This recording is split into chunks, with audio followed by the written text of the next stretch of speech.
여러분 안녕하십니까. 법률사무소국토의 김조영 대표 변호사입니다.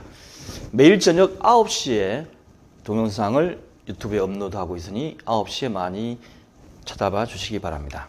오늘은 조금 민감한 내용을 강의 드리고자 합니다. 제목이 보시다시피 조합장은 임원 대의원이 많이 알기를 바랄까 아닐까 라는 내용입니다. 이 제목만 들으면 조합장님께서 좀 기분 나빠 하실 수도 있어요. 그렇지만 강의 내용을 듣고 조합원들이 우리 조합장님은 이 강의에서 나오는 것처럼 그렇지 않더라. 잘하고 있더라. 우리 조합장님은 훌륭한 분이다. 이렇게 오히려 좋은 평을 받을 수도 있는 계기가 될 수도 있고, 또 그렇지 않고 계시다면 조금 용기를 내서 제가 권해드리는 방법대로 한번 같이 공부하는 방법을 권해드리라고, 제가 기분 나빠하실지 모르겠지만 가능성을 열어두고 강의를 드리면 양해해 주시기 바랍니다.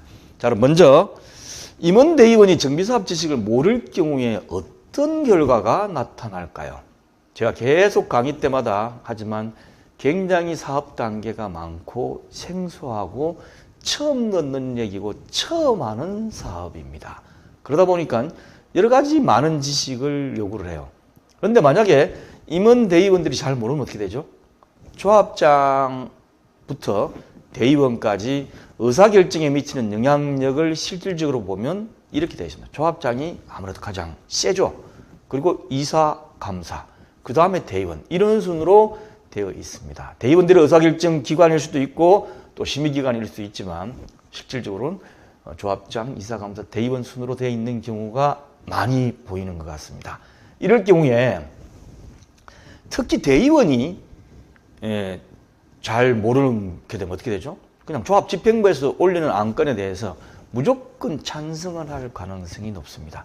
참석자의 과반수 찬성으로 안건이 결의가 되기 때문에 대의원들은 우리 조합집행부에서 올렸으면 뭐 알아서 다 했겠지, 그러고 잘못됐는지도 잘됐는지도 모르고 그냥 해요.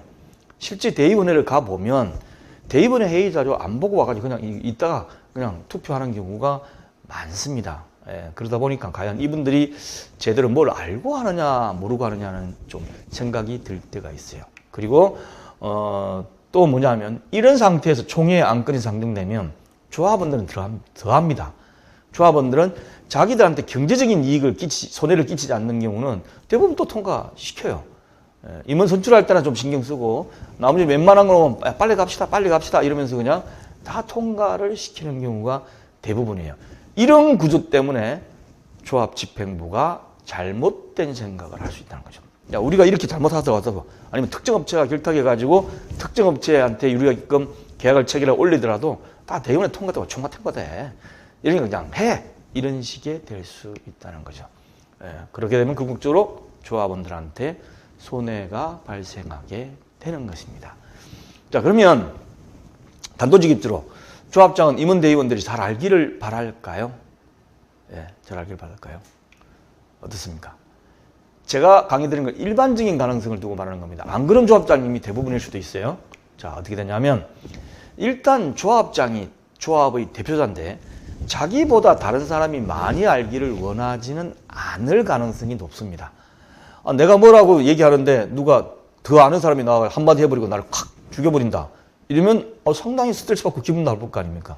그래서 자기도 나름대로 열심히 하겠지만 내가 제일 많이 알아야만 이사회에서 발언권도 세지고 대의원에서도 발언권이 세지고 총회에서 조합장이 한마디 딱 설명하면 우리 조합장 맞구나 이렇게 하고 될 가능성이 있기 때문에 자기들보다 더 잘 알기 원하지 않을 가능성이 있습니다.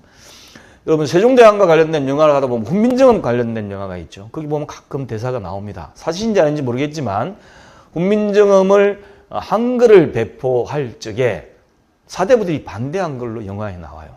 그 이유는 모든 백성이 한글을 알아버리게 되면 신분 체계가 파괴될 가능성이 있기 때문에 반포를 못하도록 했다는 일화가 영화에 나옵니다. 이것도 마찬가지로 조합도 그럴 가능성이 있으면 큰일 나겠죠. 자, 그러면 조합장이 이래라 물고 내가 제일 많이 알아야 돼 이렇게 열심히 공부해야 될 거 아닙니까?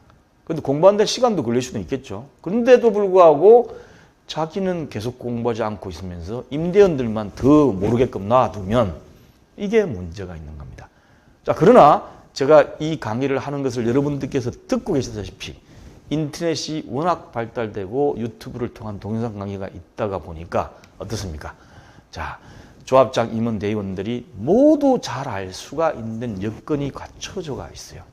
모르는 것은 게을렀으나 관심이 없거나 그래서 모르는 거지 알 수 있는 공부할 수 있는 건 널려 있습니다.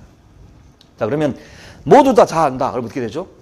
적법하게 사업이 되는 겁니다. 왜냐하면 잘못했다가는 탁탁 찝히니까 잘못했다는 거지. 적법하게 사업이 진행되고 그리고 서로 아는 가운데서 사업을 하게 되면 몇 마디 얘기 나눠보면 서로 다 아니까 그건 그렇고 그건 그렇다 해가지고 분쟁이 줄어들어요. 누가 나서가지고 막 현혹해가지고 이쪽이 맞습니다 저쪽이 맞습니다 하면 혹 해가지고 이쪽으로 가는 일이 줄어든다는 얘기죠. 그러다 보면 어떻습니까? 사업기간이 단축될 가능성이 매우 크고 따라서 조합장, 임원, 대의원 더 나아가 조합원들도 이 사업을 잘 알도록 교육할 필요성이 있습니다. 자, 계속해서 이 공부방에서 이런 얘기를 하는 이유는 일반 분들에 비해서 이 강의를 들을 수 있는 조합장, 임원, 대의원들, 추진위원장, 추진위원 분들이 더 솔선수범하라는 의미에서 드리는 겁니다. 이 강의는 r19co.kr에 오면 쉽게 보는 재건축 재개발 하단에 6번째 공부방에 게재를 하도록 하겠습니다. 감사합니다.